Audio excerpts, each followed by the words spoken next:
Welcome to the Bonzai Beat. I'm Mr. Bonzai, and my special guest today is Mr. Steve Vai.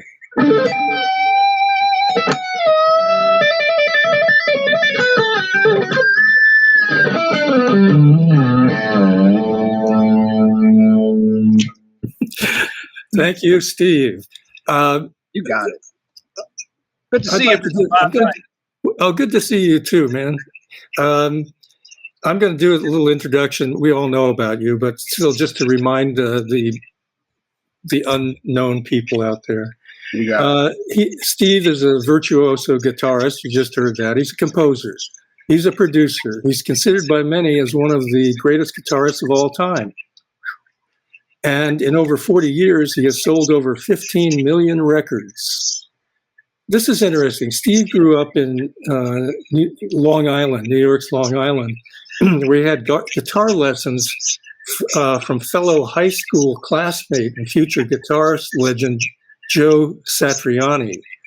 Captivated with the music of Frank Zappa, he's like 15 years old, I guess. He impressed Frank with his ability to transcribe some of his difficult compositions while a student at Berklee College of Music in Boston. Zappa was so impressed that the young Steve, with Steve, that he invited him to join the band and later called him the stunt guitarist and also the little Italian virtuoso. After leaving the Zappa fold in 1984, Steve struck out on his own and has been touring and recording ever since. He's worked with some of the biggest names in the business: David Lee Roth, Whitesnake, Alice Cooper, Al Di Meola, Joe Jackson, on and on. His success as a solo artist is evidenced by his position at the very top of the guitar gods' pantheon. And here he is, and he's got a new album. It's called Inviolate. And Steve, I understand that your meaning of inviolate, it has to do with inspiration that comes directly to you, totally purely. Can you elaborate on that? Sure. First of all, thanks, Mr. Bonzai, for that lovely introduction. And well, the word inviolate means free from harm, unassailable, untouchable, completely safe. And the way that I use that word in connection with this record is the inviolate nature of the human spirit and its creative impulses, because this is built into us by universal intelligence to expand the universe, because that's what we're doing whenever we're being creative. We're bringing things into the world, and it's inviolate in that it's the engine of creation. Our creative spirit it's right up there with the survival mechanisms. You know, the desire to survive, and you can feel that within yourself, and that is profoundly wedged in us. And you know this because if you're not engaging in your spirit's creative nature, you suffer depression. And that's what, you know, that's one of the things that robs you of the fulfillment in life. But it'll always be there. And that's certainly one of the things that is affecting the world and its population right now more than ever, I guess.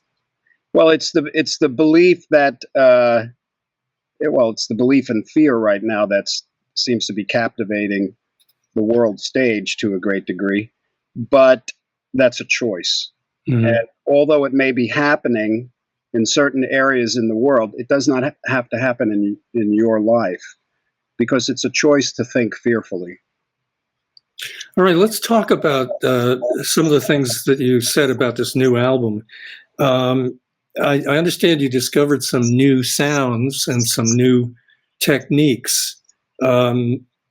Can you tell us about this guitar, the Hydra, that you designed? And it's got 3 necks on it, and tell us about it.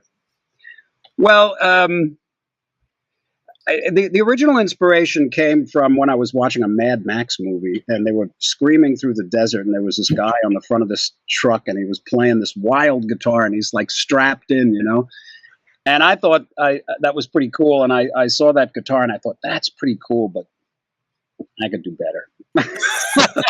So I came up with this idea to create an instrument that had 3 necks and harp strings.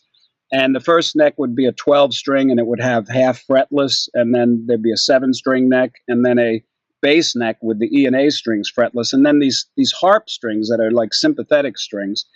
And I knew I wanted to create this instrument and write a piece of music on it that used all the necks, you know, sort of like juggling chainsaws or something.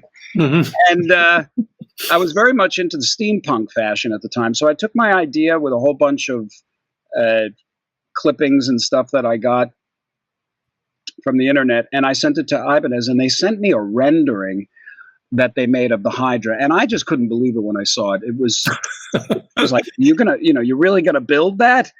And they said, yep, we're gonna build it. And it took about 3.5 years of going back and forth. And when I got the final instrument, I was just stunned. I mean, it was awesome and intimidating. And you're going to take. I had to write a piece of music with it, and I did, and it's called The Teeth of the Hydra. Right. And it's called the Hydra because of my affection for those old kind of Greek movies like Clash of the Titans and Seventh Voyage of Sinbad. But the one that the Hydra came from is Jason and the Argonauts, where he has to fight this mythical creature that's got multiple heads. And then the bad guy takes the teeth of the Hydra and he plants them, and the children of the Hydra come out and go to okay. Yeah. Let's get to the present. I love the past, though, and I love the work of Harry Harryhausen. He was the animator. Is that right? Yeah. Fantastic stuff. It's all stop action too. Incredible stuff. So you also developed a new playing technique called joint shifting. Well, that was the name that I gave it. And it was another one of those visualizations where I thought it would be interesting to experiment with bending notes on the guitar, like 2 or 3 notes at a time in different directions, while utilizing open strings and fretted notes. And the technique of bending a note and playing another note is not uncommon. It's kind of very popular in country style playing. And even bending 2 notes, Jerry Donahue used to do that. But the way that I employed it is a little different because I don't play country. But the reason I called it joint shifting was because when you bend a note on the guitar, this part of your finger usually is deadening the other strings. But in this technique, all the strings need to be basically untouched by other fingers, so you have to come straight down on the note and then kind of bend with the joint in your finger. So it's you're basically just using the tip to go like this. So you're joint shifting. Sounded like a colorful name. That was very graceful. Can you demonstrate that?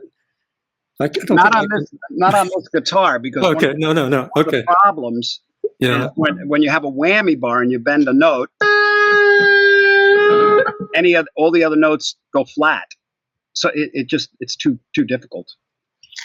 All right, let's move along. Can you point out just a few pieces of gear? There's a lot of people out there going to wonder, oh, we're inside Steve Vai's laboratory. Mm-hmm. What the hell has he got back there? Just a couple of items that are important to your recording. Well, the most important thing is that thing in the background, my console, the green thing. And that was, I love audio. I love engineering. I've engineered all my records. And there's certain pieces of gear that are, or certain signal flows. The signal flow is really the important thing, because that's where the integrity of the signal passes. But that console is really nice because I had it custom made so that the half of it is 500 series modules, so you can put any kind of mic pre's in it, and the API mic pre's are what I love. and then half of it's suited for like the old Neve modules. And then there's all sorts of guitar stuff that I use, and nothing too unconventional. Probably the one thing that I use a lot that you can hear that I'll probably stop using soon because I've used it too much is the Digitech whammy pedal on the instant pitch shift setting, where you push a button and the note you're playing just jumps all over the place.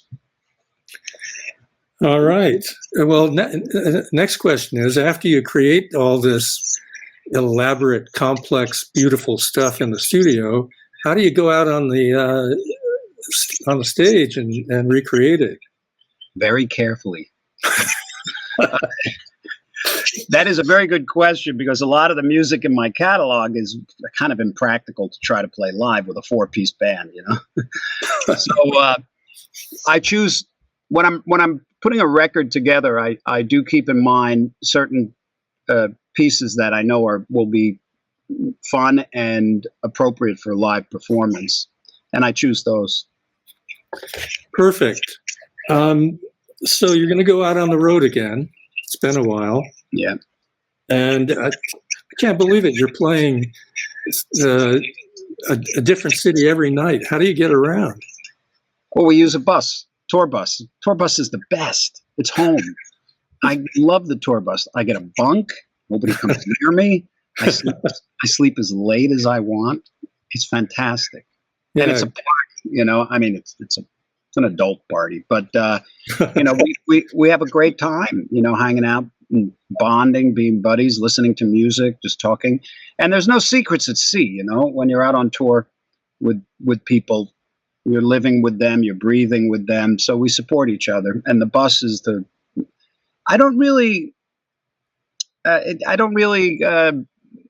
like to take too many days off, because once you get in the swing, you know, you get in the momentum, you want to go. I get it. Hey, you got the Les Paul Award in 2012, and it's a big part of NAMM and the Tech Awards. Can you just recall a memory of that evening? Well, yeah, I remember when I was making my acceptance speech, I got a little emotional there, because it was a different kind of a recognition for me, in that it was a recognition of my technical contributions to music gear and, you know, the industry.